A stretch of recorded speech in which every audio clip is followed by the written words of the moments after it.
What's up, YouTube? We are back with episode 32. Yeah, 32 of the Super Deformed Gamescast. I couldn't think of the damn episode for a minute. I'm one of your hosts, John, as always, and we were back with kind of a small crew tonight, but we got a few more filtering in as time moves on. I know Doc is going to be joining us here shortly. But with us tonight, we have Brandon. What's up, buddy? What's going on? And we were at the HD Jeff is here. I'm back. You look good, man. You look very high definition. I like it. And the final boss of Final Fantasy VI, Steve, the calmest man in video games. What's up? What's going on? You're so calm. You're so measured. I love it. And like I said, we got a few more joining us as the night progresses. Before we do anything, before we get into anything right now, I want to kind of pass the horn over to Jeff so he can make a quick statement about something. So, dude, go ahead. Yeah, I don't want to hijack the podcast. I just wanted to kind of get the word out. Most of our viewers probably aren't aware, but there's a big wildfire happening in Canada right now. It's shaping up to be either the second worst or the worst natural disaster in the history of the country.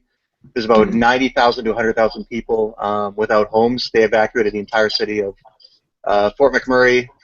And just to give a bit of context to the problem, this is basically where all of Alberta's and all of Canada's oil comes from. And a lot of these people were actually laid off in the last year or two when the oil prices crashed. And have been dealing with that. A lot of them canceled their insurance for their homes to just pay bills. So a lot of them have lost everything and have no way to get it back. So they're sleeping on cots, sleeping in their cars. Some of them are still stranded on highways because all the surrounding towns are out of gas. So they're accepting donations at the Canadian Red Cross, and any money you can give would be helpful. The Canadian government is matching every single donation. I'll throw the link in the YouTube chat. I don't know if I can throw a link in there. I think it'll automatically delete it. So you can just go to redcross.ca and follow the link there, Alberta Fires Appeal. But every dollar you can donate will help these people. That's cool, man. I know you've got friends up in that area, right? I do, yeah. Most of them they're all safe in camps now outside the city, so. Okay, good. All right, I'm glad to hear that, man. Anyways, carry on. Video games.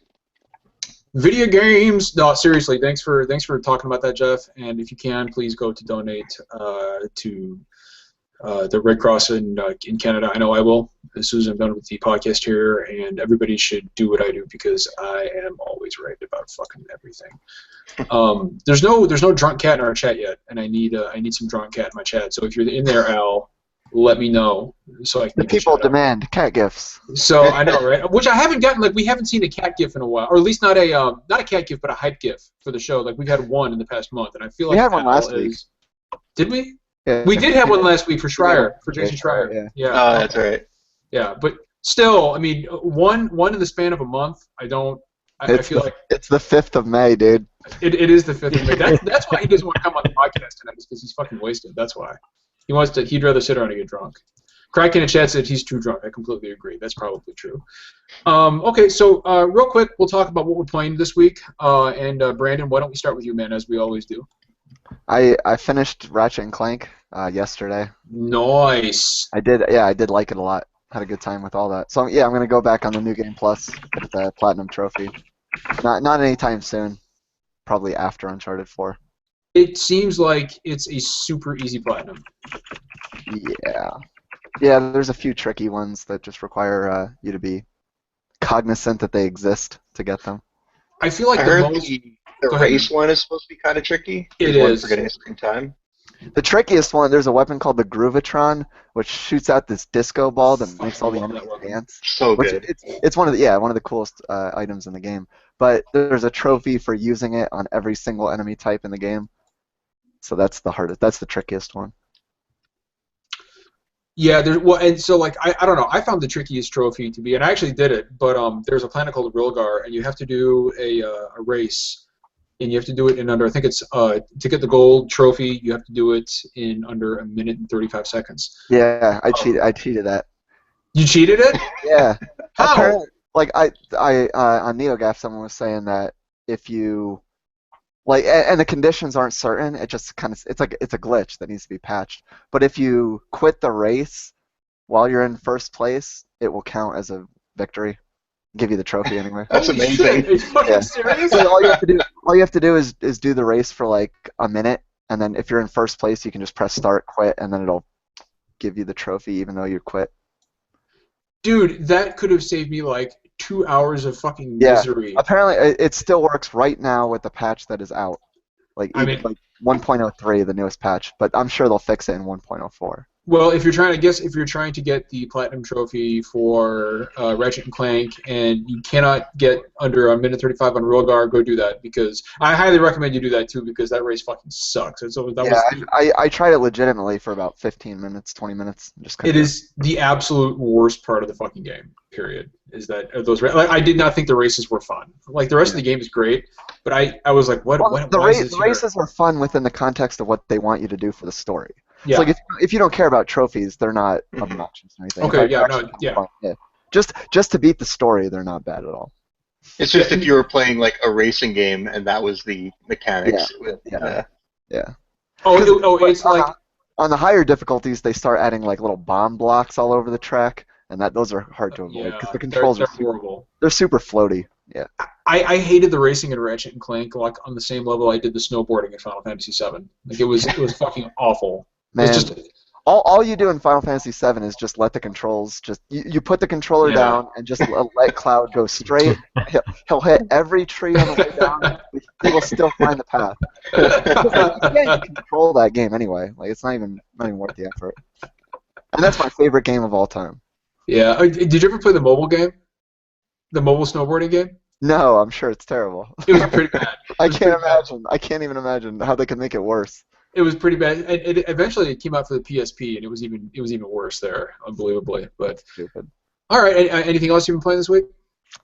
More Alienation. Nice. All right, Jeff. What about you, man? What have you been obsessed with this week? I'm a failure. I haven't played like anything the last 2 weeks. I started a new playthrough of The Witcher 3 for some reason on PC. It's pretty sweet, but no one wants to hear me talk about Witcher 3. That's been done to death. So Yeah, nobody gives a shit. that was last year, Almost man. exactly a year ago now. Yeah, exactly. Well, yeah. I got a PC version a while ago, and I tried booting up the PS4 one again to play the DLC and just the performance. I just wanted to see what it was like on PC, and now I can't go back. GTA 5 and The Witcher 3 are like my two favorite games on PC to just boot up and walk around in. They're absolutely amazing, especially GTA 5. I can't believe how good that looks on computer. How good it runs too. Yeah, the GTA 5 PC version is way above the PS4 version. Yeah. So is The Witcher 3, but not quite as much. I did play a little bit of the Bloodborne DLC. I'm still working my way through that before I get started. Finally. Finally, yeah. So I beat Ludwig with some help. I had to. I don't have the patience anymore to solo. I'm still gonna solo the rest of the main game, but like this DLC area, fuck it. I'm just gonna beat it anyway. And then I'm on the Living Failures now, which is kind of what I feel like I am. But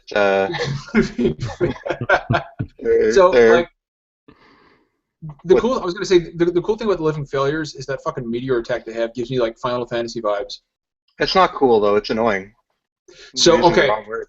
Okay, so let me tell you how to not cheese them, but make that fight a whole lot easier for yourself. We should rename this to the Super Deformed Cheesecast. I know, the Cheesecast, right? So here on the Super Deformed Cheesecast, I'm going to tell you how to play the game like a fucking cheeser and finish the Living Failures. So what you do is, in that arena, you can run at the opposite side of the arena as you're coming in. There's that steps, and the steps and the doors leading into the clock tower.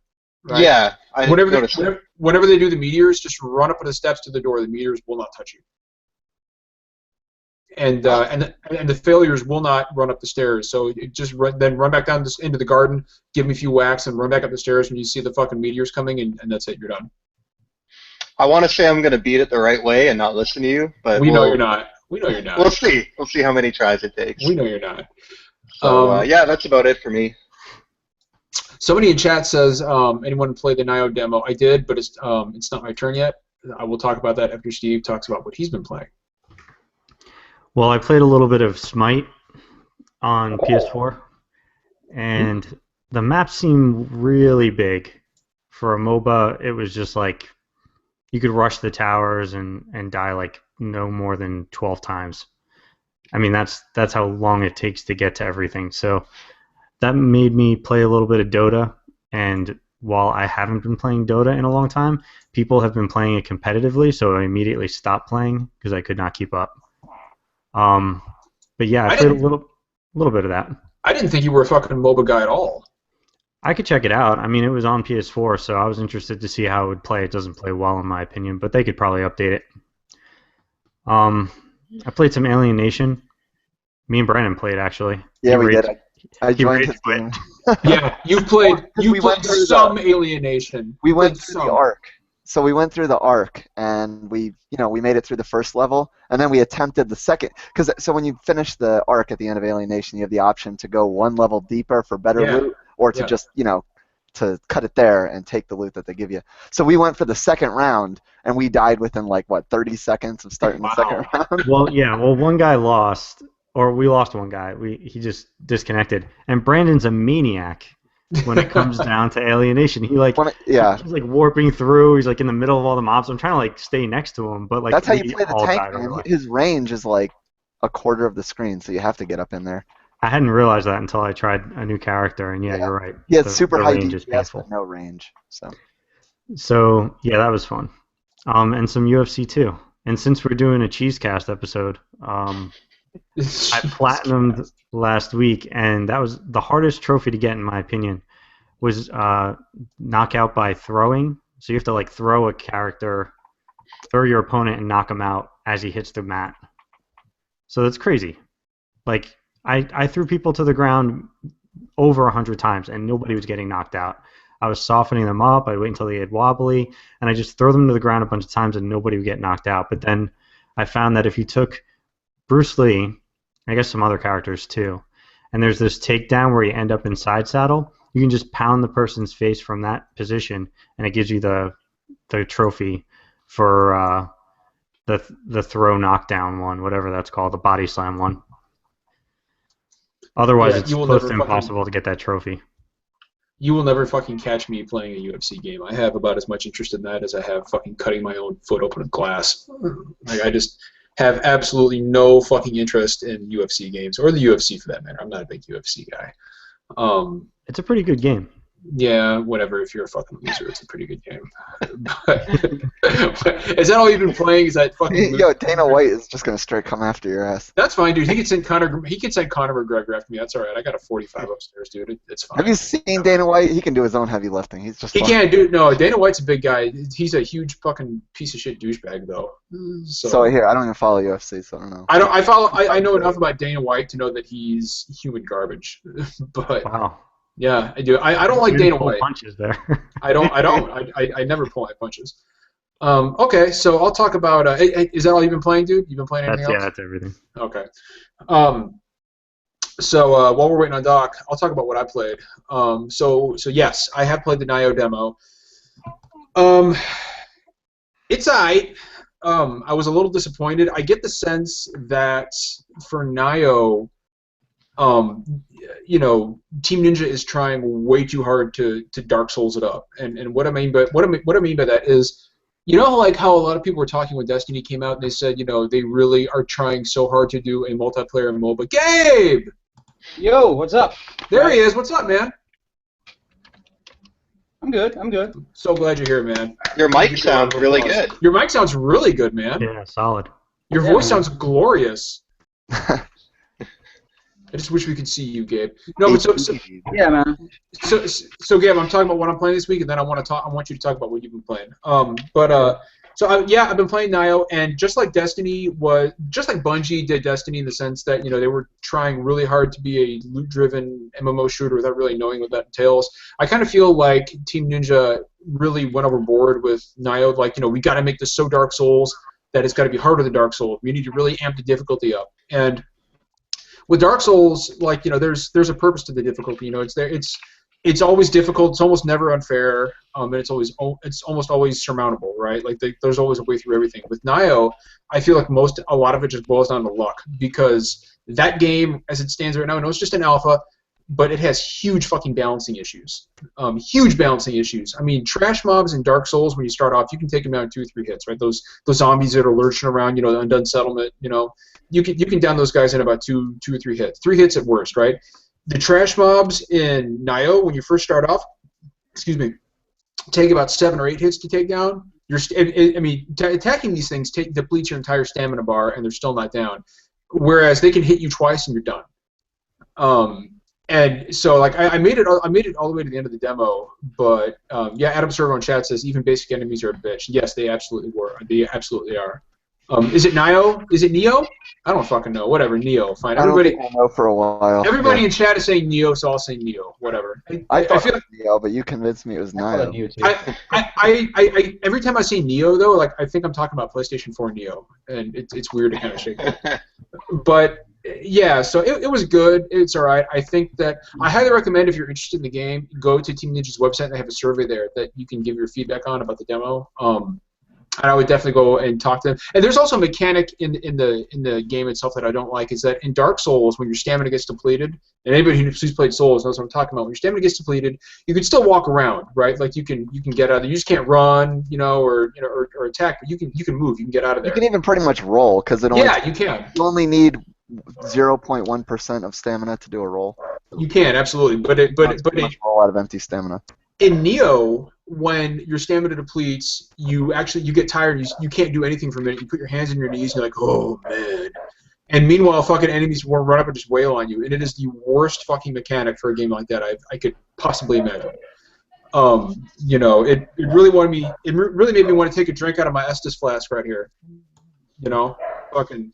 Isn't that thing cool? How much are they paying you? I know, right? You have never seen. I mean, that is some fucking product placement right there, like you wouldn't believe. That's awesome. But yeah, no. So I was very unsatisfied with the Nioh demo, and I really hope that they work those balancing issues out. But that's what I've been. What's the estimated release date of that? I know it's coming this year. I think maybe. August. Is it this year? Okay. Yeah. It's supposedly this year. I mean, this game has been in development for fucking 10 years. Yeah, I mean, and they're calling it an alpha in May. So, I mean, and it looks like a real no-shit alpha, not like a... No, it does have a really cool option that I think more games should do in the sense that you can put it in movie mode or action mode. Yeah. And in movie mode, like, it's 30 frames per second. It's a little choppy, but there's greater graphical fidelity. But if you put it in action mode, it's a pretty smooth... It looks like it's almost 60 frames a second, and everything runs a lot smoother. And why you would play this game on anything other than action mode, I'll never understand. But it's a really cool option. I think more games need to. Because it's not even like a good-looking game. Yeah. It's not. Yeah. I mean, it's okay. It's not a graphical showpiece. It's okay looking. I mean, it's it's somewhere between a PS3 and a PS4 game. But anyway, so. Other than that, I've been playing Severed, which is fucking awesome on Vita. If you have a Vita and you don't own Severed, then you have made a huge mistake. You need to re-examine what you're doing with your life and go out and support Drinkbox Studios and pick up Severed. What else? Because the name is familiar, but I just Severed. Severed or Drinkbox? Yeah. What else have they made? Guacamelee. That's right. Okay. And Mutant Blobs Attack. Mm-hmm. But Severed is a really cool fucking game for Vita. It's like a first-person dungeon crawler. It's basically, it's just you swipe the D-pad and you're slashing your enemies, and it gets really hard. It's a really cool fucking game. For a little context, I mean, this is a year where Dark Souls 3 has come out, and Severed is in the running for my Game of the Year. So, and that's the Vita game. So go pick it up if you have a Vita. And if you don't have a Vita, year Final Fantasy 15 and Uncharted 4. So yeah, we'll see. We'll see. And that's another thing we'll talk about later is the Uncharted 4 reviews. So Gabe, what are you playing this week, man? I hope the answer is Severed. We do have a lot to talk about.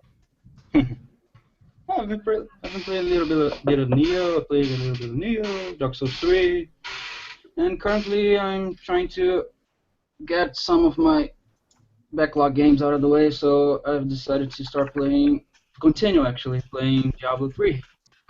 So I almost got back into Diablo this week, almost. Yeah, I'm really liking the game. It's kind of easy. I'm playing as a monk, so.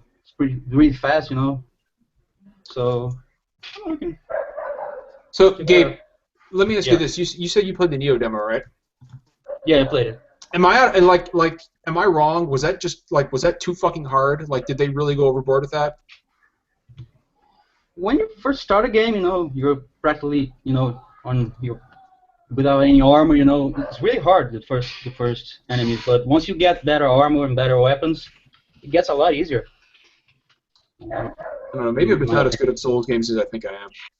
But I said maybe I'm just not as good at Souls games as I think I am.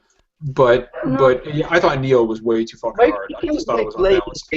As Souls games, especially with the little tire mechanic when your stamina gets depleted, and the movement is a little bit different. So I think if you try to play this game as a Souls game, yeah, you're really gonna get wrecked, Yeah, and that's maybe that's where I'm making my mistake. Is I'm trying too hard to play this like a Souls game, because it controls like a Ninja Gaiden game.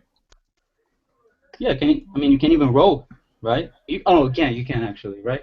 Well, you can like dodge. It's like a dodge move. It's not really a roll. I think if you double tap the circle button, you do a roll, right? Yeah, at first it's really hard, but once you get better weapons and better armor, it gets significantly easier, Okay, so all right, cool. Have you been playing anything else, Gabe, or is that pretty much it? No, pretty much. Okay, all right. Well, so kind of a big topic we're going to talk about tonight when Doc gets here is difficulty in Dark Souls and whether or not the game needs an easy mode, because there's been a lot of talk about that and whether or not the Souls games need some kind of an easy mode. I don't think I need to tell anybody where I stand. But we will get into that when Doc gets here, because I know he wanted to kind of take a cut at that along with Jeff, who thinks I'm fucking crazy. You're not crazy. You're just wrong. Oh, all right. We'll see. Nice. We'll see. Shut up, Steve. Nobody's talking. Punch is thrown. But I think there should be a casual setting for this podcast. Steve, get back in your fucking tower. Okay. It sounds like John needs an easy mode for Nioh too. Wow. All right. I played Ratchet and Clank on casual. Oh, yeah, I'm gonna set this one out. It's fine. Okay, so actually, I want to point something out about Brandon. I found this out. The trophies, none of the trophies are tied to the difficulty level in Ratchet and Clank, believe it or not. Yeah, that's why I played it on casual. There you go. Yeah, good man. I played it on normal. You can use some of the cheat codes. Not all of them, but some of them. The ones you unlock for getting gold bolts. Okay, and I want to point out to our people, before we talk about the Uncharted 4 reviews while we're waiting for Doc, I want to point out to our friends in chat a couple of things. One, you guys are awesome. I've been visiting podcasts and checking out the chat rooms, and man, those are fucking cesspools. Like some of these other podcasts, man, have just the worst fucking crowd hanging out in their chat rooms. But we got a really cool, mature crowd, and want to thank you guys for being so cool. We really appreciate that. Yeah. And I also will say that we will be involving you guys in our Dark Souls difficulty argument, because I think that's a really cool thing, and it's a really cool argument. It's interesting. I would be interested to see. I know we would all be interested to see what you guys think about it as well. Before we hit up Uncharted 4, did anyone see the Persona 5 trailer? Fuck yes. I didn't get to watch it yet. It's in Japanese, no subtitles. Yeah, and it'll be releasing next year in America. It's not going to come here this year. Yeah, it's September 15th in Japan. What did they originally say? 2015? No, 2014, wasn't it? Yeah. Oh my God, has it been that long? Since Yeah, it's been that long. Jesus. Well, I mean, it's supposed to be a PS3 game in 2014, I think. Hey, it could be worse, dude. Final Fantasy 13 or Final Fantasy 15 was announced in 2006. So that's true. It could Thanks for the reminder. It's the year, and The Last Guardian was also announced in 2006. Yeah. Dude, I'll tell you what, dude. In September, Japanese sales of PS4 is going to go through the fucking roof. That console's going to sell like fucking. Do they care? Is that going to move units there? For Final Fantasy 15 and Persona 5, yeah, it will. It absolutely will. I think Persona 5 will sell PS3, What's that, Gabe?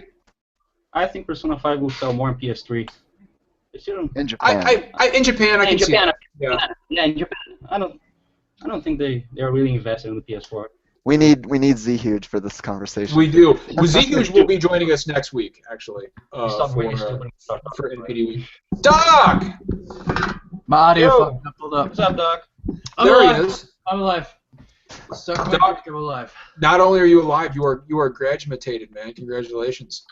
Yeah, I'm gonna walk next week. Oh man, fuck for that. Now you're a real doctor. Finally. Now you're a real. I wish. They're You not need going to to- give me a doctorate. You need to start calling yourself Doc Burford, MD. That Please. seems wrong. No, it doesn't. It's so right. Doc, I want to know. You probably had not time to play anything, this week. But what have you been playing? If you've been playing anything. Oh, that's a good question. I have played some Alienation, which was fantastic. Good man. That was really good. That's a solid Nice. choice. On all of y'all to recommend it. That was just It's so fantastic. how high is your level? I don't know, not high. I'm only. Because the game gets so much better when you beat the game and then go to like the next world level. It gets way more You can intense. beat the game. Well, beat the campaign, and then it like. Okay. I'm still in. The enemy's stronger. I'm still in like Pripyat. I've only done like 6 missions. Yeah, that's It's- cool. But like the real Alienation parts. Yeah. Oh, Yeah. I don't doubt it. Like I was just playing on like the mid-tier difficulty, and a friend was like, "No, you got to play on the higher tier." You So I have to tried it. play And it out. I was like, "Holy fuck, veteran! It's fun." Yep. Yeah. So You have to. If you're not playing it on veteran, you're fucking playing that game wrong.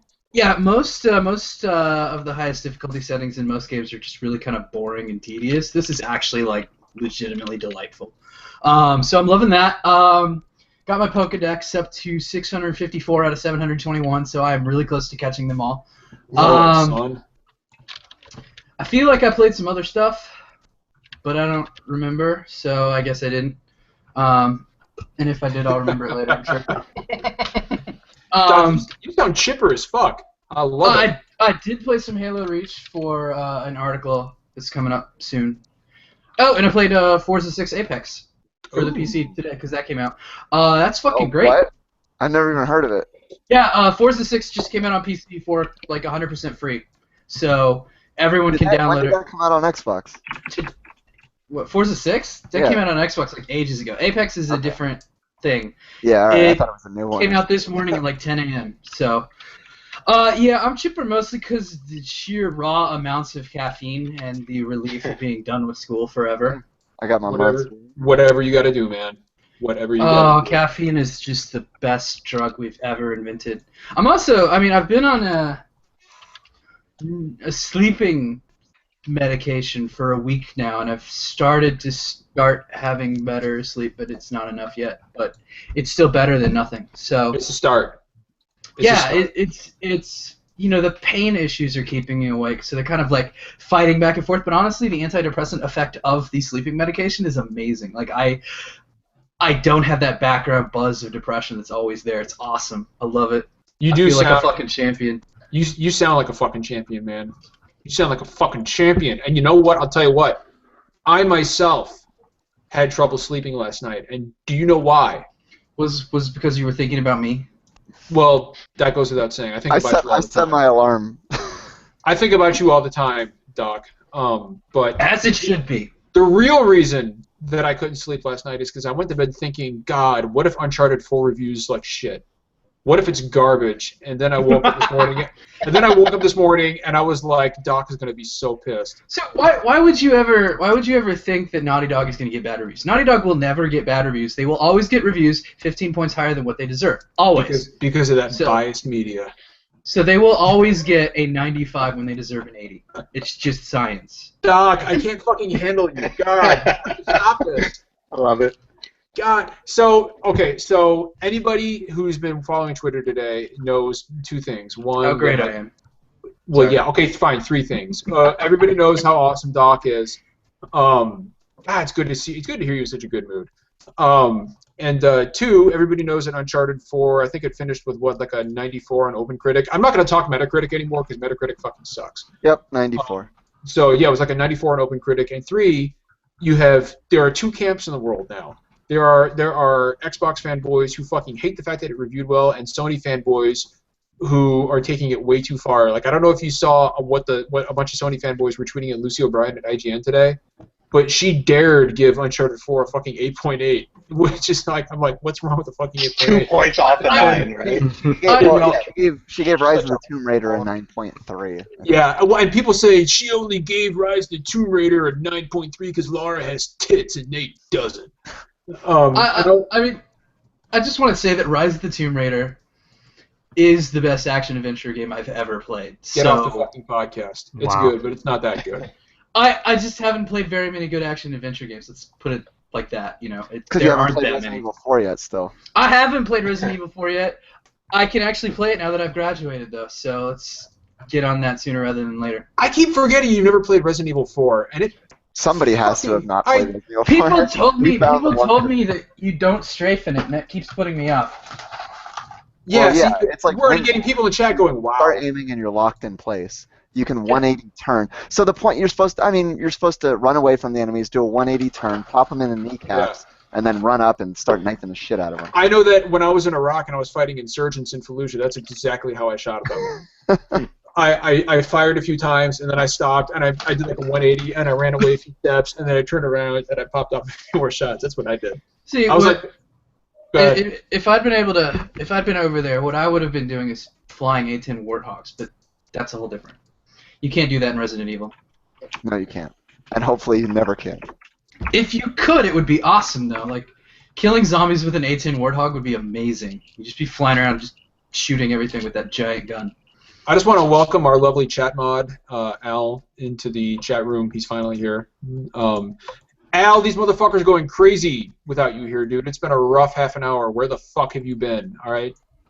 Jesus Christ. These guys are fucking nuts without somebody to rein them in. Anyway, continue. Continue. What were you saying? Oh, me? Yes. Probably something about how great it was. I don't know. Okay. Anyway, I think all the time. we'll swing it right. back to Uncharted 4. Oh, right. Uncharted 4 reviews. Yeah, so I think like the major sticking point seems to be the length. So I feel like maybe 12 hours was the sweet spot, and by going up to like 16, they kind of ruined the pacing. Because a lot of reviews have brought up that the third act drags a bit.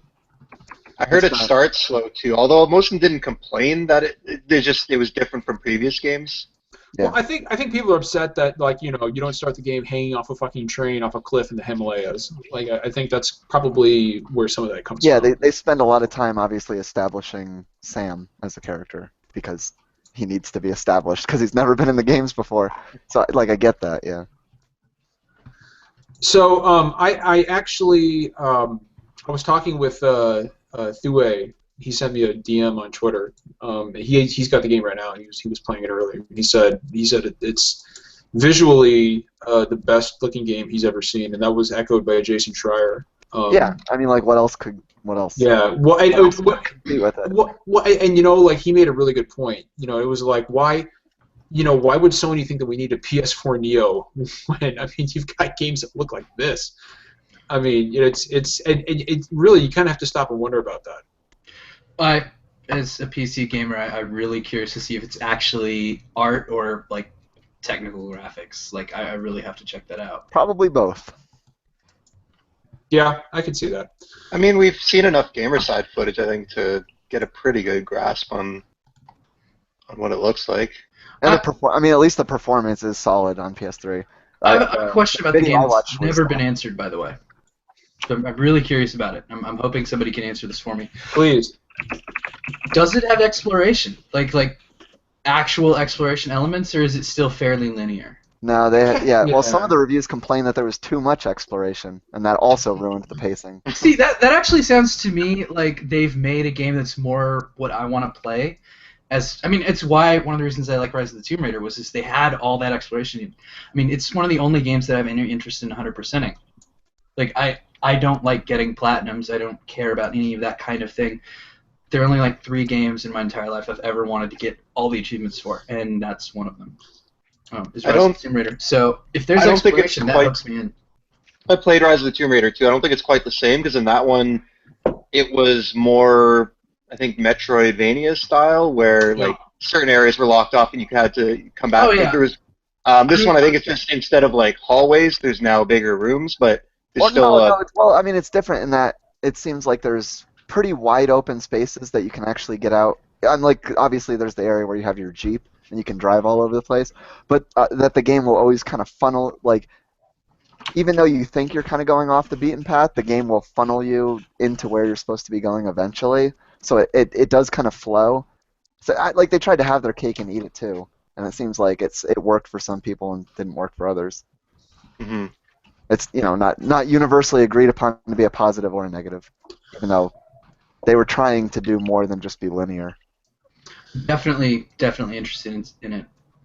So yeah, I got the sense that Uncharted 4 is a lot more linear than Rise of the Tomb Raider. Yeah, definitely. Which is fine. I mean, that's the kind of game it is, and yeah, it's a different structure. And you know what? Like I think Rise of the Tomb Raider really did that fine line between open world and linearity really well. Because I don't think that, and it was appropriate for the story that Rise of the Tomb Raider is trying to tell. I don't ever want to see an open world Uncharted game. Keep that shit away from Hell no. Uncharted. Yeah, that sounds I wouldn't want it either. Ideally, just no more Uncharted games ever again. But I'll take what I can get. I'd be fine with that too. I'm not even a big Uncharted fan. I actually, you know what? From what I've heard, they wrapped this up in a very satisfactory manner. Yeah, this is the last Uncharted, and it should. The only so like the only thing I would be cool with would be like a prequel starring Sully as a young man. I think that could be cool. Yeah, like the young exactly. Yeah, like at the very end of the game, he's like, "Well, I'm going to Argentina," and then he bumps into Drake, and that's. I think that's where they met. It's Argentina, right, or Chile, I don't remember. Or Brazil. They might have met in Brazil in Gabe's neck of the woods. No, I don't know who knows. But I just got a tweet saying we need to whisper about Nintendo, so here goes. Nintendo. Got it. We're done. Move on. That's it. Are we gonna get YouTube copyright claim now? Did he really say? Yeah, man. Okay. Chris Reyes in chat says it was Colombia. They did meet in Colombia. That's where Drake and Sully met. Oh my God! No one cares where they met. I do because I'm a fucking Uncharted fanboy. All that matters is whether or not the slash fiction is accurate. The what? What? Really? The Really? slash No one knows what slash fiction is? I don't know what slash fiction is. It's gay fan fiction. Oh God! I was afraid you were going to do something like that. Oh, we were playing cards. I'm never going to be able to play Uncharted 3 again. That's fucking awful, dude. That's terrible. No, but the other thing about Uncharted 4 sales I wanted to touch on was the extreme reaction of people on the other side of the fence. Not just the Sony guys who were screaming at Lucy O'Brien for giving it an 8.8, but there was a few guys on the Xbox side who literally started tweeting about this from the East Coast at 3:30 in the morning, and I was like, you sad sack motherfuckers either stayed up or woke up at 3:30 in the morning to bitch about Uncharted reviews, and it continued all day. Sony fans. It was. I mean, dude, from both sides. It's days like this where I want to both close my Twitter account and read every shit post at the same time. Like I can't make up my mind. You know what I mean? But it was. I mean, it's the shit like this. Just I'm really glad that Uncharted reviewed the way it did. But man, things like this make the community look really fucking bad. They really fucking do. But at any rate, who is picking up Uncharted 4 next week? I pre-ordered. I mean, aside from me, I know Doc's not. It just said me. Are you really? Yeah. I thought you fucking hated Uncharted games. I do. Why are you wasting your money? Because you can learn more from bad games than you can from good games. I'll tell you what. From everything I've heard about this game. Okay, Doc, you and I are going to make a bet. I want you to be honest about this. Okay? If you can, and from what I've heard, the gunplay in Uncharted 4 is leaps and bounds above all the three Uncharted games you came before. So, if you can sit there and tell me that this game is garbage, it's shit, I will eat a fucking spoonful of wet dog food. Okay, you're going to be eating dog food, dude. No. I trust him to do the right thing. Before you make this bet, you should know that part of the reason I'm getting it is after watching the Madagascar footage, I was like, I think I might actually enjoy this game. It looks different enough from the things I hated about the previous games that I might actually have fun. So really, I'm only really expecting the story to maybe be super predictable, and that's about it. I've read some reviews that said the story was pretty predictable. I'm expecting, the brother to be the bad guy, and that's really Okay, how about this? I am betting that the brother will not be the bad guy. If he doesn't betray someone, I will be surprised. Nah, I think he's gonna be. I think they're gonna play it straight. Okay, that's the bet we'll make, Doc. That's the bet Okay. we'll make. If the brother is not the bad guy, I will eat a spoonful of canned dog food on the podcast next Thursday. You mean if he is the bad guy? You just want to eat the dog food at this point. No, I really don't. I really don't. Hold up, are we going to be spoiling the game next Thursday, or are we going to do this in like a month? Oh, that's a good point. I guess we Yeah, can man. do it, can't we? Wait, that just sounds like a way to save John from eating dog food. Yeah, that's a good point. That's a good point. Never mind. I'm Maybe glad we should you put just it not in have because any bets. I literally regretted it the instant I made that bet. I was like, wait a minute, I probably shouldn't do that. Hey, I'm gonna let you out of it. Because I really am curious to see if this will like for me the biggest problem I have with Uncharted games, right, is it's always been like they grab my camera and they point me at something and they go, look at this is awesome. And really the game itself is very pedestrian. Like for me I actually like the first game. Like it's bad, but I can forgive that badness, kind of like Mass Effect 1. There's a degree of like it doesn't think it's really good, but once you get to Uncharted 2 is like, I am the greatest game of all time. I get that. That's what it treats itself like, and that is what bugs me. So when it's like pointing your camera at something, it's like, look how cool our artists are. I'm like, shut the fuck up and let me play. Like I want to be able to play. I need that control. I do get that, yeah. So that for me is what I resent about Uncharted 2 and 3. And 4 doesn't look like it's doing that. Like 4 looks like it's actually going, hey, here's a broader world, you can do more things. Like here's a combat arena, fight it how you want. Like I was watching the Madagascar footage, and it had like he was like zip lining or grappling hook around, and it looked amazing. Like yeah, you press L1 contextually, and he'll swing the grappling hook out. Yeah, that looks really nice and tight. Like I think the game might actually have interesting gameplay. It still might have like bad gun feel or something like the previous games, but No. The I'm curious. felt amazing. Does it feel like better than the previous games, which are just like boring as fuck? Absolutely.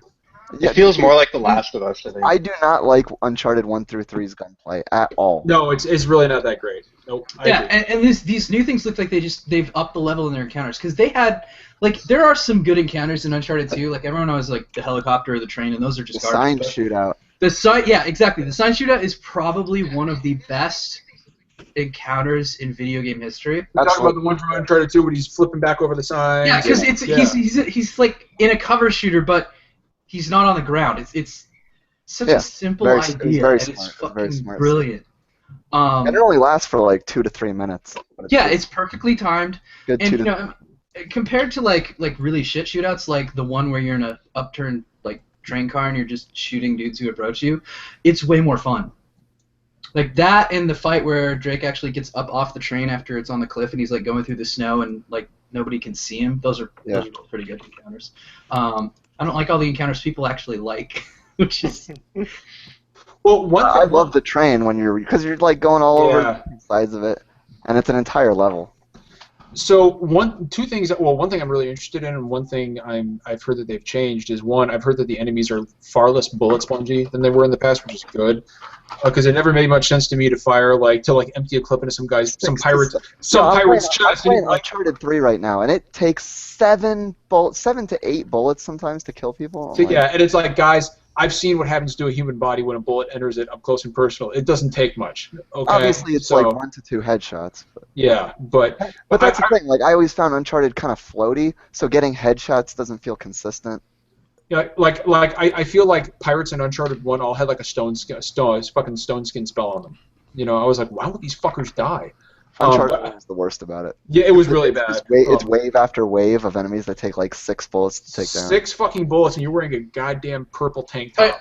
I feel like I can forgive that game though. Like I feel like because it is such a PS2 era game, it really is. It's a PS2 game with PS3 graphics. Yeah. I feel way more forgiving of it, and I'm having like more fun just like trying to figure out how the maps work and walking through them and stuff. Like. I don't know. It's strange. Uncharted 2 I hold to a much higher standard than Uncharted 1, and Uncharted 2 fails miserably, even though it's a better game than Uncharted 1. I understand the thought process behind that. Yeah, I can actually see where you're coming from on that. I never thought I'd say that in relation to... It's not even like a thought process. It's just a gut feeling that I have to try to figure out how to explain. I think the good thing with 4, based on, well, at least the beta and the stuff I've seen in single player, is like even if they still take a few bullets, the hit reactions are much better. when they get shot, like in the arm, or like it's not the same where they're just kind of standing there taking it, and then whatever they did with the reticle makes it feel really fucking good. That little white dot that bounces around. Yeah, it's so simple, but oh my god, it's so much better. It gives you an idea of how to control your recoil. It's a genius idea, I think. Yeah, kind of. Yeah, it is actually. I like it. All right. So real quick, I want to point out that our friend Enrique has joined us. I thought we were going to be really short on people tonight. Turns out we weren't, but fuck it, Enrique's here anyway because he's awesome. What's up, gentlemen? He's been sitting down there waiting for his turn to speak. I just want to point out that Enrique is he runs these Basement Radio Arcade podcasts, which is on every Tuesday at 9. Our chat mod, Al, is actually a permanent member of that podcast now, so there's kind of a tie that binds us, kind of a sister podcast, so to speak. So, Enrique is on here to kind of pimp his podcast a little bit. He's had me on numerous times to kind of promote Super Deformed Gamescast on there, and I wanted to give him several opportunities to do the same because he's been so kind to us. So, Enrique, we're glad to have you, man. Yeah, no, thank you for having me on, man. I appreciate it. Like I said, I'm a big fan of what you guys are doing. Love the game talk. You know, it's always nice to listen to a podcast that doesn't get into the fanboy stuff like some of the stuff I was seeing on Twitter today over Uncharted review. But I think so too, Enrique. Yeah, it's nice to have a conversation with gamers who really just appreciate gaming. So yeah. Basement Radio Arcade Podcast, the second best gaming podcast on YouTube. Second to Super Deformed Gamescast. the second best. Yeah. Okay, so what I wanted to touch on now, and I know this is something that a lot of people on the podcast have very strong feelings about, and probably a few people in chat as well, is I wanted to talk about Dark Souls and whether or not that series needs a easy mode. And there is a huge debate that's been raging for years about this. It's not just Dark Souls 3. I mean, this goes back to like Dark Souls 1. But now that the series is much more mainstream, the argument has kind of come back into the forefront, especially with small concessions that Miyazaki's made over the years to kind of make the series more accessible. And a lot of people have issues with some of those things that he's done, and I don't, because they haven't made the game any easier. But I mean, I don't think the game needs a fucking easy mode. I think an easy mode in the game would defeat the actual purpose of the game itself. But I wanted to throw it out to the group, especially Doc and Jeff, because I know they got really strong feelings on this, and see what you guys think as individuals before I kind of launch into it. Jeff, you want to go first, or should I? I'd like to go first because I'm going to sound really stupid if I go after you. I'm sure you'll have some good thoughts. No, to me, like, more options are always good, and I know so many people that never played the Souls games because they were just too hard. So, as long as the game is designed exactly the same way it is now, and the easy mode is not even like in there. Like, it's just they make it the exact same, and then they say, okay, here is a mode that maybe turns down the health on some of the enemies or gives you a little bit more. Like, I don't see, you're saying like it changes the experience or it's not as good of an experience. Well, that should be up to the player, like what kind of experience they want. If you want the hardcore, true Dark Souls mode, then get it.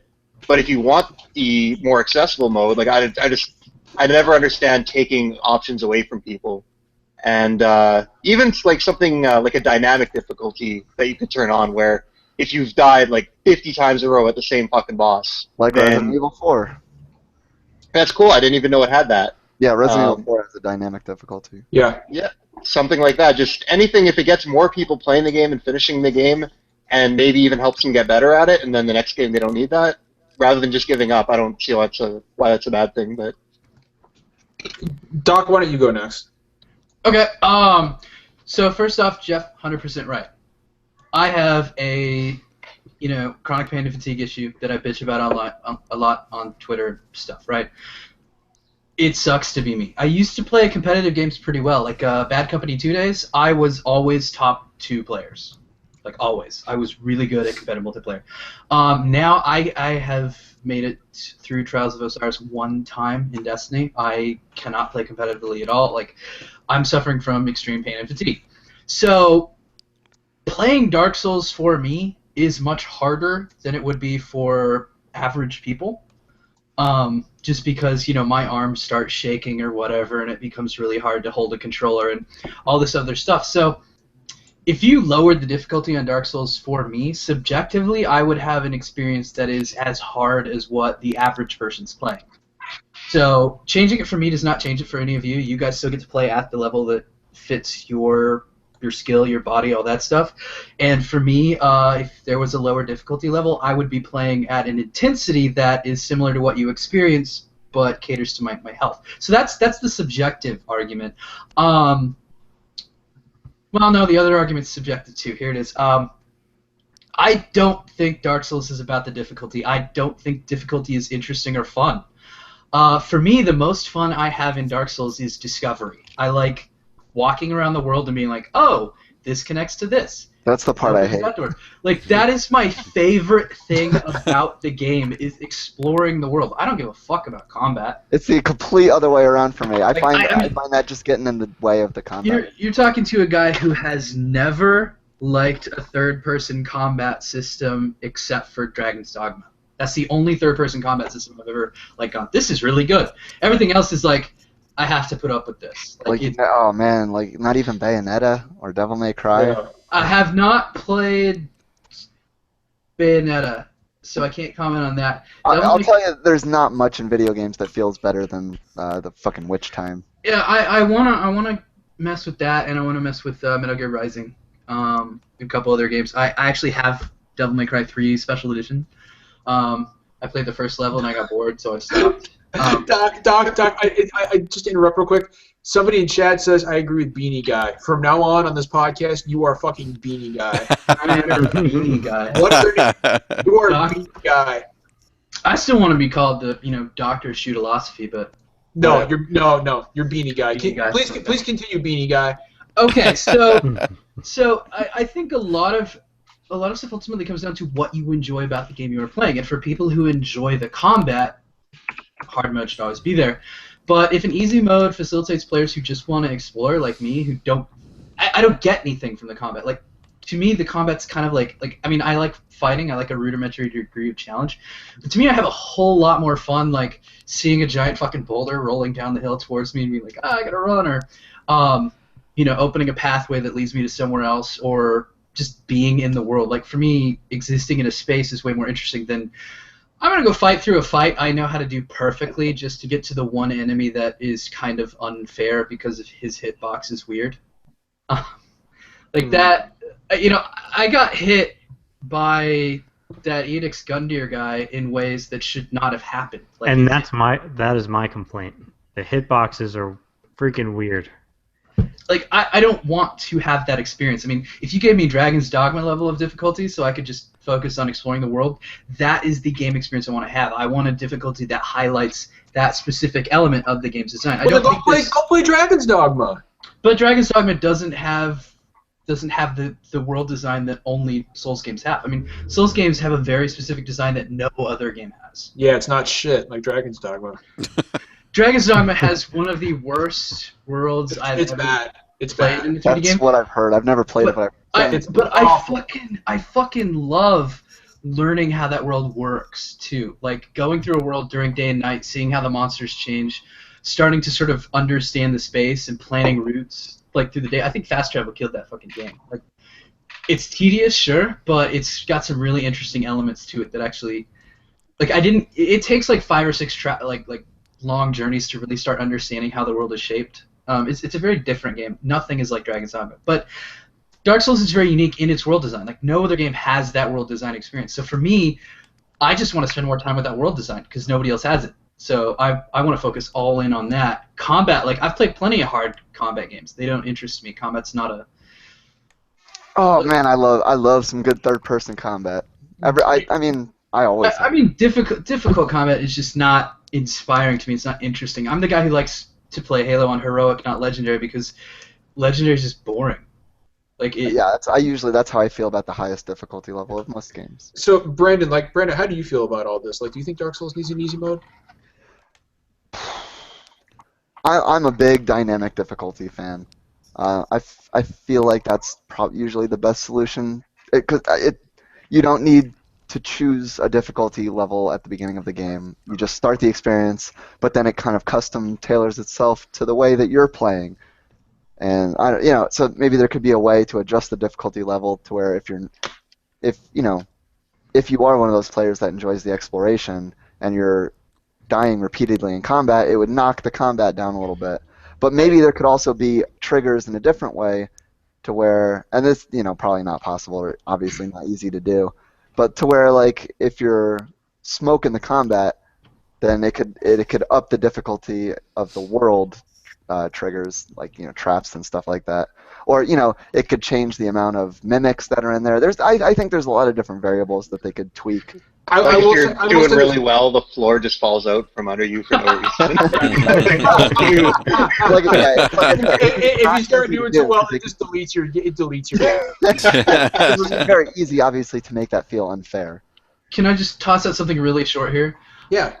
The one concern that I would have with dynamic difficulties is that you have those players who like beating their heads against a wall for days at a time.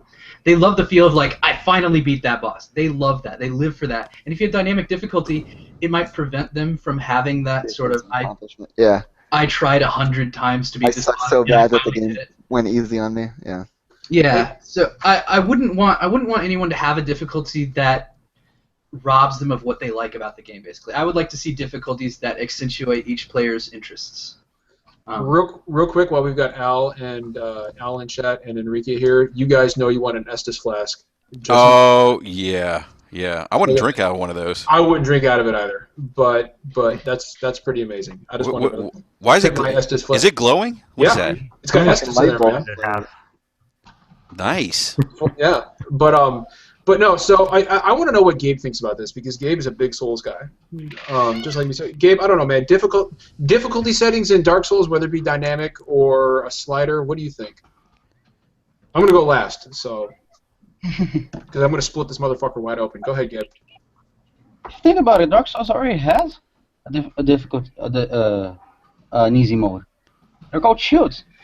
Yeah, it's called Pyromancer. Pyromancer. Yeah, Pyromancer. Think about it. The Drake sword. Dude. Dark Souls 1 had an easy mode. The fucking Drake sword is easy mode. In Dark Souls 3, the Dark sword is easy mode. Yeah, but the Drake sword, it's useless late in the game, right? So yeah, I used the Drake sword for 90% of the game, I think. Yeah, I mean, you can clear Dark Souls 1. You can clear the whole game almost with the fucking Drake sword.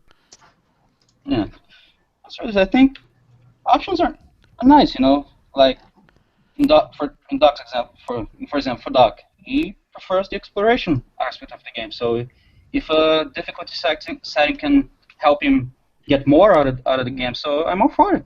As long as This is not how I thought this conversation was going to go, but keep going. What do you mean? I thought you were going to be on my side, Gabe. I feel like I fucking stand alone, but continue. You're not alone. You're not alone, John. Continue, Gabe. Continue. You're not alone. As long as they keep the regular difficulty for the rest of us, hardcore Souls fans, go for it. All right. Steve and Enrique, go. You guys are disappointed. All right, I'm gonna say it doesn't need an easy mode. It needs a nightmare mode. Ooh. Because you weirdos who want to throw yourself at these enemies don't have it dark enough as it is. If you want to win me over, all you have to say is that it's in first person, because that would make the game harder. But I guarantee you there's a mod for that on PC. There is a mod for first person for Dark Souls 1. I don't know about 2 or 3.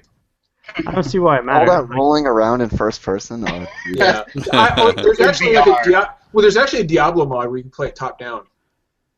Huh. Oh, that's cool. Well. That sounds awful. That sounds fucking terrible. Yeah. How do you pick up on enemy tells? Yeah. But I just don't think it's really a question that I'm surprised is so challenged. It's weird that people find the game more enjoyable because people don't find it enjoyable. And there's a hint of fanboyism to that. No, there's I not. don't like. And I knew the fucking elitism shit was going to come up. Look at this. It's reminiscent of a lot of fanboy posts. Is all I'm saying. It's out there, man. It's definitely. Steve, you are fired from the podcast. Right? Fucking right, though, man. There's a lot of people who get off on the fact that they can beat this game that they think a lot of. One of them is about. There is. I am not one of them. I had someone laugh at me the other day on Twitter because I'd only beaten one boss. I am not one of those people, but Enrique, what do you think? I don't think there should be an easy mode. I think the difficulty in the combat and just learning the combat is what makes, at least in my opinion, a Souls game a Souls game. It makes it unique compared to any game that I'm playing right now. I look at character action games like Devil May Cry and Bayonetta, and those are very mechanically complex games that ask you to learn a lot of different mechanics and a lot of different button combinations. And those games still have an easy mode. Devil May Cry 1 in 2001 had a mode called Easy Automatic, where like the game practically plays itself for you. So it still has that high skill ceiling, but still allows itself to be accessible to anyone who's playing a hack and slash for the first time. And then it's really easy to forgive things like weird hitbox problems, because it sucks when you roll away from somebody and they thrust and it's a foot away from you and you die. Time your fucking rolls right, Steve. It confuses me. It confuses me that I can stand next to a guy and avoid his sweep attack, but I can be out of range and get hit by it. That seems weird. That's something they need to work on. Yeah. If you can have Devil May Cry with difficulties that go all the way from easy automatic up to a mode called Dante Must Die, I think that you can make it work anywhere in between. Like, you can have difficulty levels and it's okay. Yeah. The game can still be hardcore and can still have an extraordinarily high skill ceiling. And somebody said earlier, like, the difficulty is what makes it unique, and that's I guess for me, I've never really seen the difficulty as unique to the game. Like, when I play, like, I Want to Be the Guy, difficulty is the game. I Want to Be the Guy is difficulty. Super Meat Boy is difficulty. Binding of Isaac is difficulty. Dark Souls, for me, is exploration. Like, difficulty is a facet of it that I don't personally find interesting. Kind of like how some people think that Halo is legendary, while I think Halo is heroic. It's different strokes for different folks, right? Like, that game is providing one experience that no other game can provide, but sometimes it's providing multiple experiences that no other game can provide, and for me, like, that... It's like how I have friends who are really into Pokemon battling. I'm into the gotta catch 'em all aspect. Like, that's what I want to do, is catch Pokemon. I don't care about fighting at all. Okay. You know what? I think it's time for. I'm gonna weigh in on this. Like, nobody says that character action games aren't hardcore because they have an easy mode in them. So I just don't. It doesn't apply to Dark Souls either. They allow for they cater to more people. They provide something for everybody, which I think is nice. Yeah, that's really all I got. Basically, I just want multiple people. I want different people to enjoy what they enjoy about the game without having to put up with the bits they don't enjoy. Okay, well, first of all, I want to point out that with JT in chat, I now have every single fucking member of the podcast who says that Dark Souls needs an easy mode, which just really, really disappoints me. It doesn't need one, but if they put it in there, I wouldn't care. But Gabe seems like he could go either way.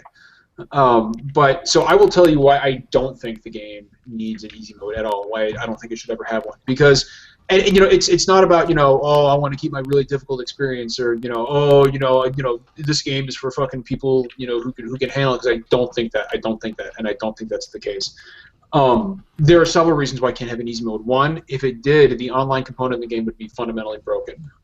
Because how do you balance? Because a huge part of any Souls game is both invasions and co-op, right? Co-op based around if you're a sun bro and you drop your sign in front of a fog door, and then you team up and you beat the boss.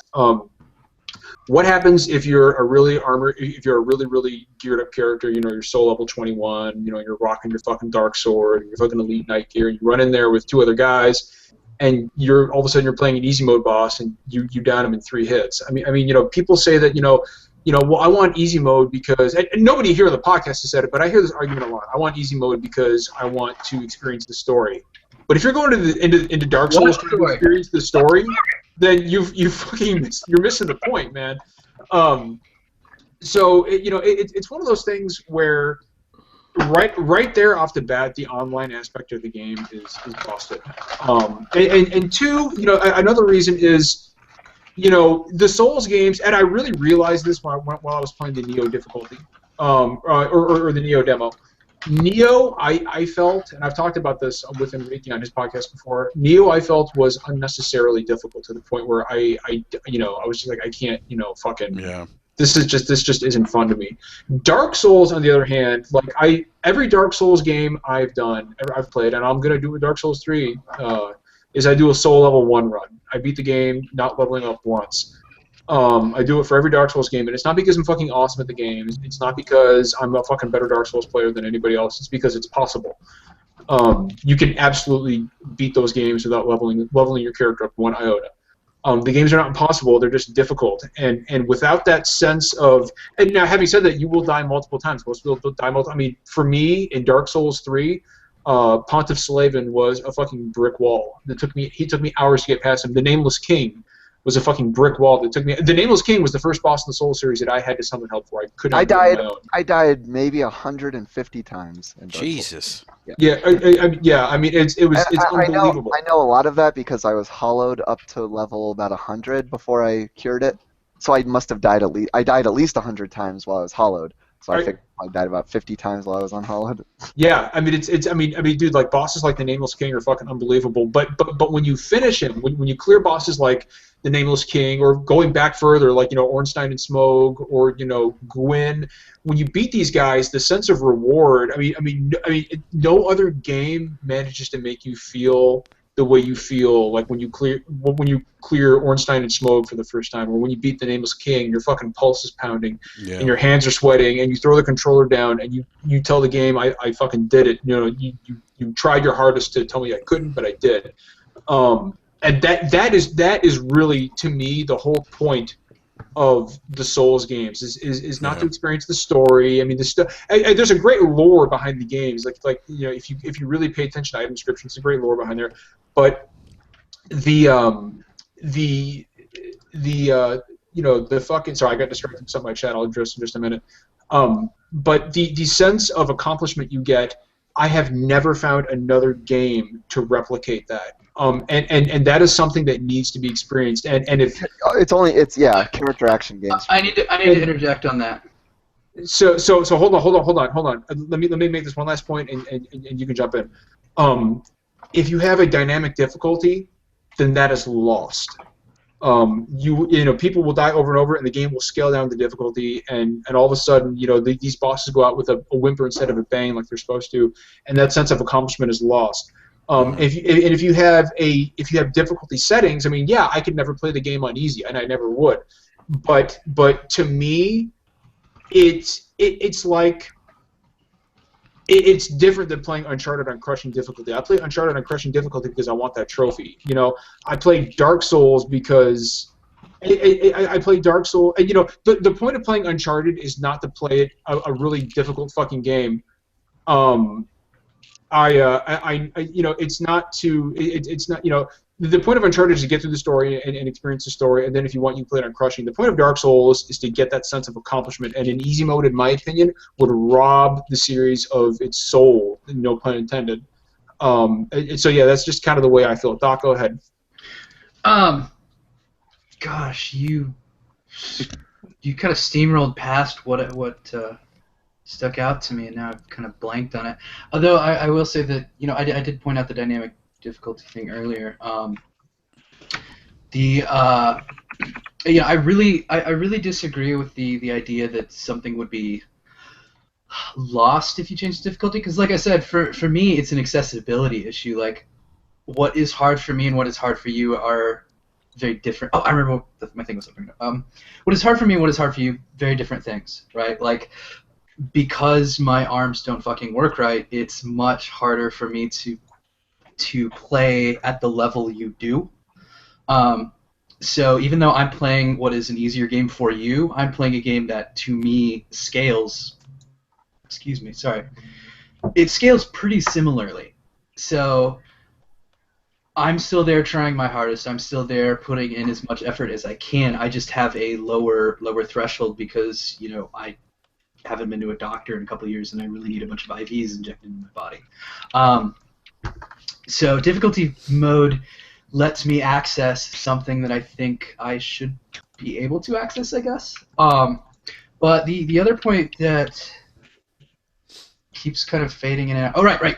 Accomplishment. You mentioned sense of accomplishment. I don't feel a sense of accomplishment when I beat a boss. I feel relief, and not even like a good kind of relief. I feel like, fine, that's over with. Now I can go on to the next thing. The games I feel accomplishment in are games that I can be creative in. Hitman. When I pull off a perfectly executed hit in Hitman, that's when I feel accomplished. When I kill a guy, yeah, I'll agree. That feels pretty good. yeah, when I kill a guy in like Far Cry 2 and bait his friends out and shoot like a friend, and then just they all start to investigate where I am, and I've like moved around and set their base on fire, that to me is what makes me feel accomplished. Killing something because it has a lot of HP or it feels unfair or whatever, I don't experience a sense of accomplishment from that. I'm not saying that it doesn't exist. I'm just saying me specifically, like what I get out of a game is when I've applied my creativity to a problem and I've solved it in a way that satisfies me.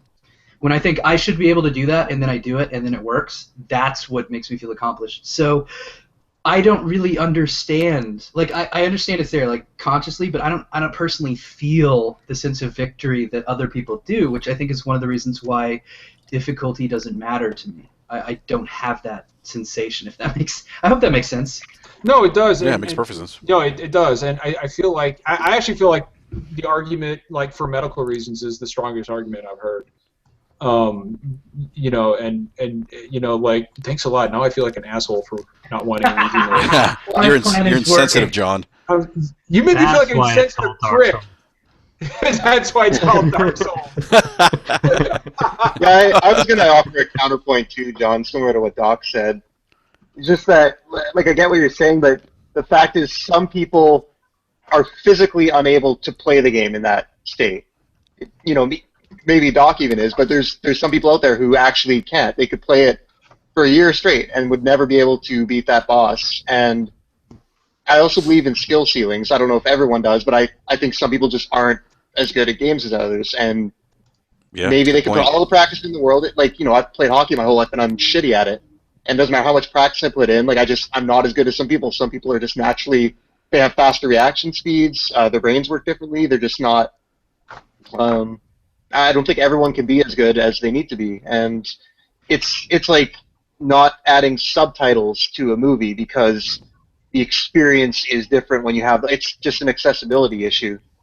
And, you know, I get that it maybe changes the experience, but like Doc said, people play games for different reasons, and I don't think it's up to anyone to dictate what anyone else's experience should be. That's up to them, unless the game creators want to do that, which I'm okay with. If they say this is exactly how we want to make our game, and we're not going to compromise it, then that's one thing. But if they're just, yeah, I don't know. I can actually throw out a personal example of this. So, I hate a lot of modern shooters, not just because, like, not really for any of the reasons other people hate them, or like, oh, the story's dumb, or I don't like regenerating health, or whatever. The thing that bugs me is a lack of vertical combat. I think the most engaging shooters have a lot of looking up and down. Wolfenstein had a lot of that. Yeah. That's why Wolfenstein is so great. Yeah. A lot of shooters, especially on controllers, have less sensitive up-down look. So a lot of controller-based shooters do not have a lot of good verticality. It's just a weird design thing that a bunch of developers I've talked to and whatever, they're interested in that. So I set out with my game to make a game that would not work on controllers. Like, I set out to make a game that deliberately is too fast-paced and hyperactive. You know, I mean, I've got wall runs, I've got 180 spins, I've got air dashing, I've got all these like crazy bonkers mechanics in this game. I didn't want anyone with a controller experiencing the game the same way that a person with a mouse and keyboard would. I wanted to demonstrate that the mouse and keyboard is a distinctly different instrument than a controller is. But my best friend has a sort of like serious hand problem. His hand's like completely fucked up. He can't use a keyboard at all. Like, he can type, but he cannot play games on a keyboard. And so I struggled with that for a while. Like, I have a way I really want to play, and I talked to him about it. It was like, I've got to do this thing, right? But I do want to be able to play with you. How do I solve this? And it's like the compromise we ultimately came up with is there are things you're not going to be able to do on a controller. I cannot map certain abilities to the controller. The dash ability does not work very well on the controller. 180 spin is just not there at all. I have no buttons I could map it to. Just things like that. So you could play the game on both if you really need to, but you will miss out on certain abilities, and there's nothing we can really do about that. And that's sort of the compromise I had to come up with. Is like I have to make a game about a thing, but I'm okay with some people playing as best they can. But there are other people I can't support at all. There are people I know with seizure problems. So, sorry I'm going so long on this, but I know people with seizure problems, and this is a game that's half inspired by shmups as much as first-person shooters. This game is intended to have a lot of visual feedback going on, like alienation-level feedback. That's what I'm all about. Yeah, this will give people seizures. Like, do not play my game if you are subject to seizures. I cannot compromise on that. This is one of my favorite games of all time. So yeah, bring on the seizures. Feedback is important to me, and I can't really compromise on that. I am still trying to figure out a way that maybe I could have a sort of seizure-free mode. Sort of a, like you don't see a lot of the visual feedback. So you could play it if you really wanted to, but it's a lot. There's a lot you have to take into consideration as a designer on how to make your game accessible but fit your vision.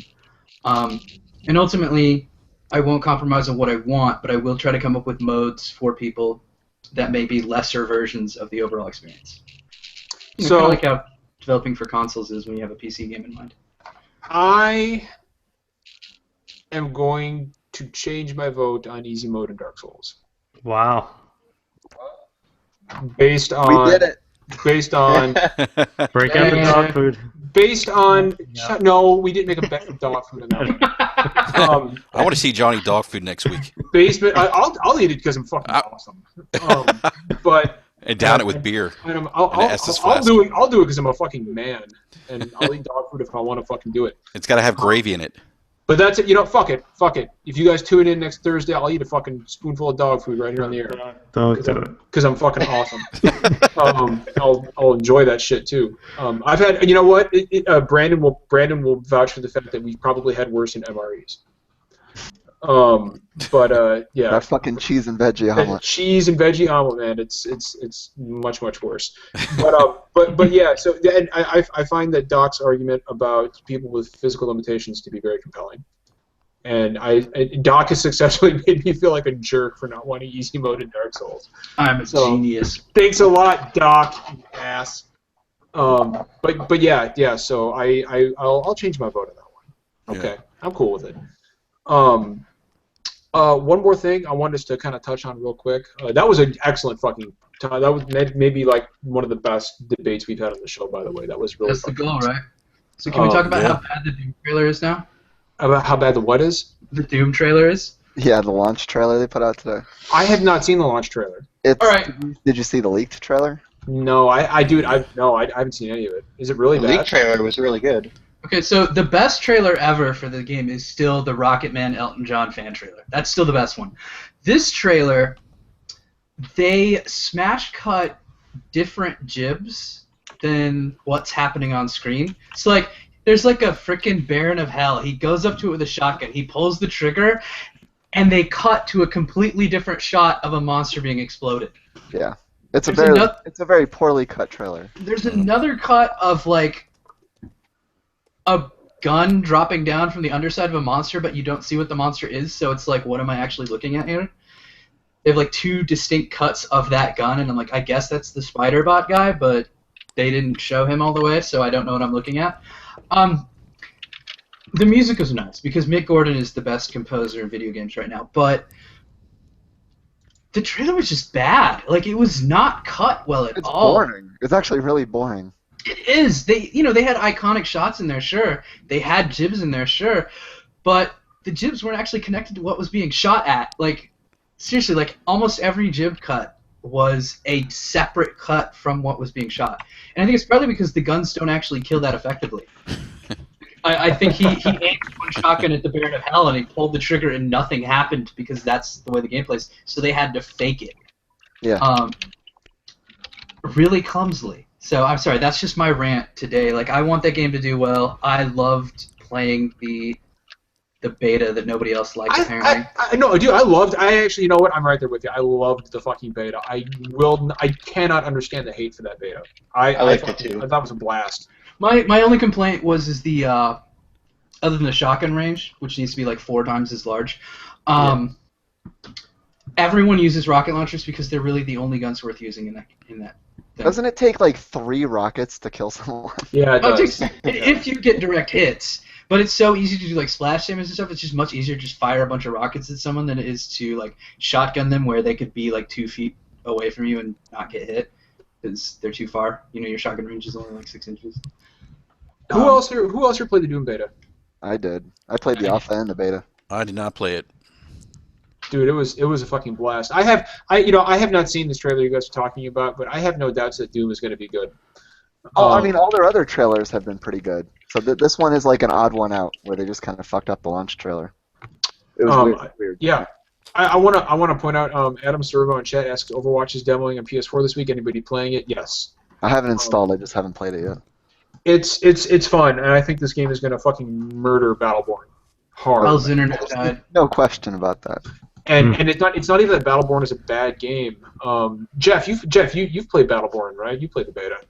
I haven't even seen footage from either game, so I don't even know what they're about. Okay, so somebody out there was a big somebody. JT was the one who really loved that, and you know what? I like the Battleborn beta too, but I also recognize that a month from now nobody's going to be playing it. Nobody's going to be playing that a month from now because Overwatch is going to eat its fucking lunch. There's only room for one of these games to exist. There are, and you know what? Honestly, dude, like. I don't, and I said it before we started the podcast, I don't understand why Gearbox didn't just make Borderlands 3, because it would have sold more, it would have done better, it makes more sense, you know, I mean, why release this on top of Overwatch? They had to have known that a Blizzard, a Blizzard arena-style Team Fortress shooter was going to outsell it. There's a couple things. For one, they're tired of making Borderlands, like, straight up, they needed to take a break and try something else. They needed new inspiration. So I understand that, but at the same time, it's like, why didn't you guys just make your freaking World War II game instead of Brothers in Arms? Yeah, go make Brothers in Arms, even if it's the crazy one. Like, go make that. Why make what is basically knockoff Borderlands? Go make an actual Aliens game that isn't shit. Yeah, seriously, what the fuck was that? Like, how could you? How about a Duke Nukem game that isn't shit? Yeah, I mean, look, this is beyond their power. Like, they cannot make a good shooter. They don't actually have it in them. Yeah, the Brothers in Arms games were mechanically poor shooters. All of their games are mechanically poor. They can make a funny shooter, but they can't make a technically sound one. I'll agree with you on that. All of their games are like pretty weak in the actual shooting department. Call of Duty is more fun to play from a just shoot at things and watch them die perspective. But they also, I think, didn't realize that Overwatch was coming out too soon. Like, the impression I have is that they were kind of surprised by Overwatch. They were already. I was surprised by Overwatch. Yeah, they were well into development. You know, I was thinking like Overwatch might launch like this fall. Yeah, that's kind of what I was thinking too. It was so quick. So I think they were already kind of in there and committed. And you know, I mean, developing a game is like trying to steer a freaking battleship. You can't just turn on a dime. That's a good analogy. I will say that playing it, I played the intro mission. I was like, this is all right, and then I closed the game, and I forgot I had the game. I got it for like $25, so I'm not really that concerned. But I don't feel compelled to like invite any of you to come play with me with it. I don't want to play the multiplayer all that much. There's only 8 single-player missions. And it still has that sort of flat, boring arena. The abilities are not really interesting from what I played so far. The hit feedback is bad.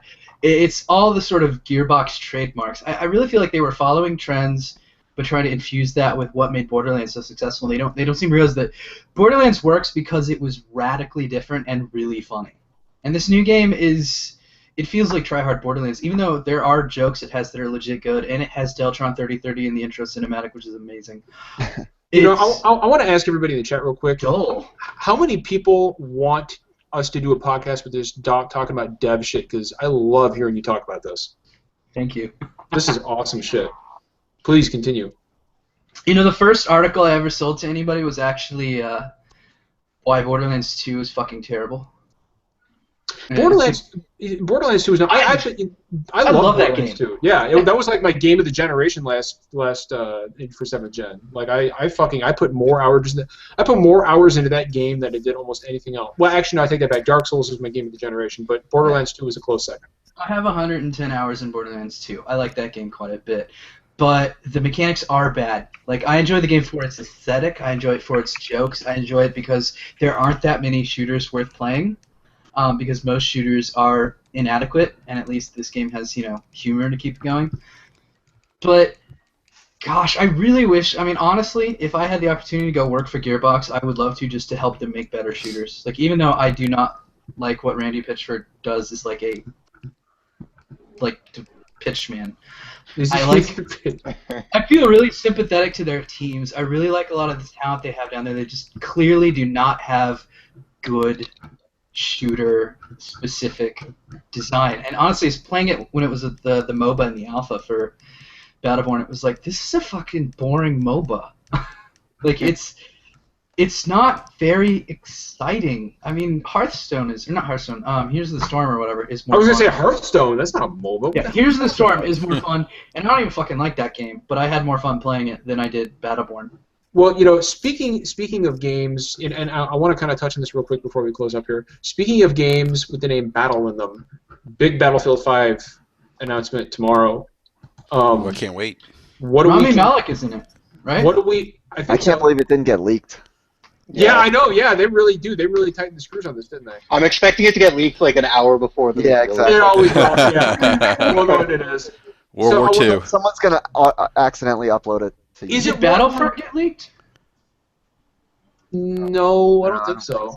Yeah, no. Like, I think they leaked it, or not leaked it, but they were like, we're doing Battlefront, guys, and then they had like a year of silence. Yeah. So somebody mentioned World War II. I had heard it was World War I. The rumor I thought is World War I. The original rumors were all World War I, and then suddenly World War II rumors hit like a week before. Those were apparently debunked. And I saw like somebody tweeting earlier today, like 1920s alternate history or something. I heard the alternate history. Cool. That's what I saw too. Yeah. Like that would be way more interesting to me. But and then I remember that DICE makes absolute garbage campaigns. Yeah, they're pretty bad. So, did you guys see that tweet storm by the DICE developers that got like deleted? It was about Infinite Warfare, and they were like, "Oh, this game looks like shit." Blah blah blah. DICE makes better. Oh, games. I did see that. Yeah. And here, I just want to call out DICE right now. No, you fucking don't, DICE. I played a mission in Battlefield 4 where half the graphics didn't even fucking render, and I walked around using invisible fucking walls to get through the fucking level. That is not better graphics than Call of Duty. Call of Duty works. The only Call of Duty that doesn't work is a Treyarch Call of Duty. Those are always technically ambitious, and therefore they fail a lot. The other Call of Duty games always fucking work. And I've never played a Battlefield game that was not one of the buggiest AAA experiences I've ever had. Their quality control is shit. Their campaigns are boring as fuck.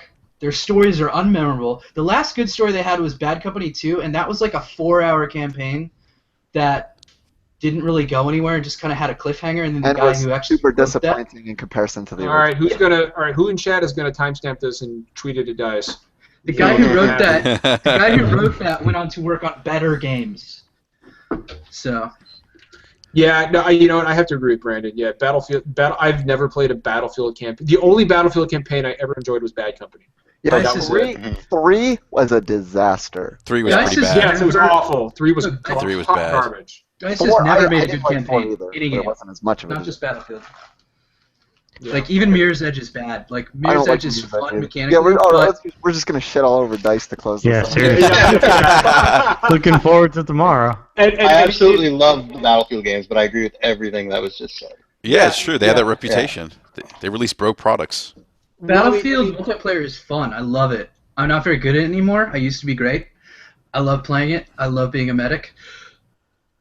But that's it. That's the only thing they have. I didn't even buy Battlefront because why the fuck would you buy Battlefront? It doesn't even have 4-player co-op. I bought it. You know what? I'll say this much. Battlefront's online multiplayer is like spotless. Like I've never seen it hang up once. I've never seen a single glitch. And I don't know if it's the same team that worked on Battlefield 4. I don't believe that. There's no way it was. Because Battlefield 4 might be the worst fucking online experience I've ever had in a game. Hardline was pretty bad. I never played Hardline. I said fuck Hardline. Hardline wasn't DICE though. Good point. Visceral. Yeah, that is a good point. That is a really good point. I didn't hate Hardline, but the writer was Tom Bissell, who also wrote like Gears of War Judgment. Yeah. He's like a critic everybody like masturbates to, but has never written a good game in his life. I think we can all agree though. The Line review was really good. I think we can all. Yeah. Go ahead. No, I was just gonna say I think we can all agree that there is no first-person shooter campaign worse than Black Ops 3, hands down. That's my least favorite first-person shooter campaign of all time. I feel like I could make a case for Battlefield 3, but I'm not sure I would want to. Have you played the campaign for Black Ops 3? I've played all of them, yeah. Yeah, it's a fucking atrocity. I went back and tried to play the zombie version of that campaign. You can't do it. It's shit. I never so bad. Never even thought about it. It's the only fucking campaign I've ever seen where the game is 60 frames a second and the fucking cutscenes are 30 frames a second. I don't even understand how that works. Cinematic cutscenes. It's like it's so jarring. Like it's like the first time I saw it, like I swore there was something up on my PlayStation. I was like, oh shit, it's on. Here it goes. It's dying. Like I've never experienced that before. I have one worry about Doom. This is going to connect to Black Ops, don't worry. I have one worry about Doom, and that's the writer. The writer is apparently the guy who came up with the "you've been brainwashed in Soviet prison to kill JFK" or whatever twist. And he said basically, shooters are dumb. No one wants to play a smart shooter. No one can play a smart shooter. There's no such thing as a smart shooter. Wolfenstein. Shooters should not have good campaigns or something. It's like, no wonder you're the guy who fucking wrote Black Ops. I thought well, that's bullshit. I thought Wolfenstein, Wolfenstein, the remake. That had one of my that is probably my favorite first-person shooter campaign of all time. It was smart. Yeah. It had heart. You actually gave a shit about BJ Blazkowicz. Yeah. I mean, Machine Games cares. Yeah. And Treyarch clearly does not. Like, they have all these really cool ideas. I love the ideas that Treyarch comes up with. Like, the choice and consequence in Black Ops 2, that's great. But then they also do, like, stuff like, you play a Mexican man who gets really angry to the point of becoming invincible. And he can one-hit kill everything. I mean, I'm not gonna lie. Level. That sounds like an amazing concept for a game, though. That level is just—he's so angry. He's running around killing people. If you gave me a game where a Mexican man got so pissed off he turned into One Punch Man and he just obliterated everything in sight, I would probably play that. I would play a Masked Wrestler game like that. I would not play a Black Ops like that. Like, the end of the game is like he sets himself on fire with kerosene. Nothing makes sense. Nothing is good writing. The Treyarch games are garbage. Like, they have bad campaigns. The levels are all, like, predictable cover. The games love torture sequences. No idea why. They're thematically ridiculous. Those games, I mean, that was a game where, like, you put glass in a man's mouth and then punch his face. Jesus Christ. Treyarch does that. Treyarch just fucking... It's torture porn invisible cover. That's their campaigns. Infinity Ward's like actually trying to do interesting stuff. Say what you will about Ghosts, it's actually got a coherent plot. You were never in a frozen forest. So does Advanced Warfare. Yeah, Advanced Warfare is even better. You're not wasting candy bars that could have been given to starving children.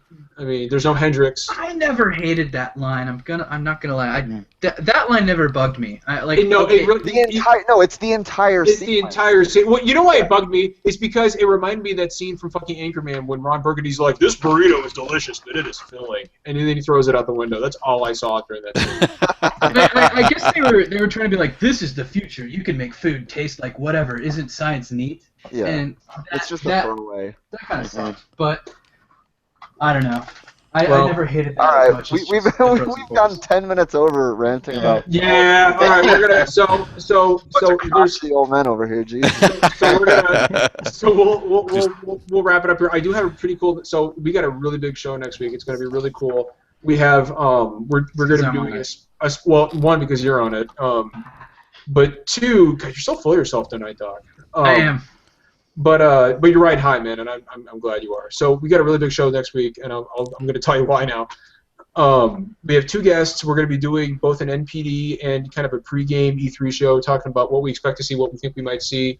So next week we will have Z-Huge, our buddy Z-Huge, with us to give his monthly NPD report, and Shinobi602 is going to join us again.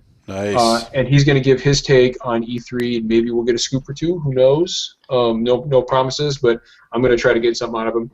And not only that, but next week, get ready to retweet the shit out of what I'm going to be posting on Twitter, because we were going to be giving away a copy of Uncharted 4 digitally next week on Thursday's Gamescast. So be ready for that.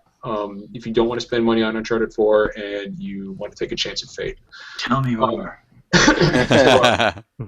Yeah, and so to answer Adam's survey on chat, no, we are not going to E3, much to my dismay. We're going to make it there one day. Some of us actually, and I will say that some of us are going to try to make it to PSX, PlayStation Experience, this year, or the Games Awards, one of the two. Because money doesn't grow on trees for any of us, but some of us are going to try to make it to at least one of those.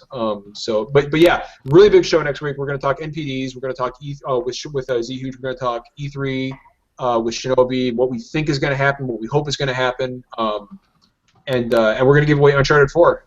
So it's going to be great. Does anybody have anything else for the group? I'm so great. Solid group in chat. Doc's cut off. It's time to end it. Yeah, Doc's The meds are wearing off. Yeah, he's starting to come back down to earth. So everybody in chat, thank you, and I want to emphasize that again. I've been to several other podcasts just to kind of see what it's like in their chat rooms, and we have a very, very funny group of guys who follow us, a very mature group of guys. There's always a lot of good discussion. We had a great discussion about Dark Souls today. We really appreciate you guys sticking with us. Anybody in chat, if you are not subscribed, please, please, please go to our YouTube channel and hit that subscribe button. We're almost at 300 subs. We need like 3 more. Again, I don't want it to ever be one of those podcasts where we get like 300 people watching at once. You start getting all those racist, sexist comments in there, because you see a lot of that. I don't ever want us to get that big. I like the group we have, and I like talking about games with all you guys. So I'm sure the rest of the group shares that sentiment. So we do appreciate you guys.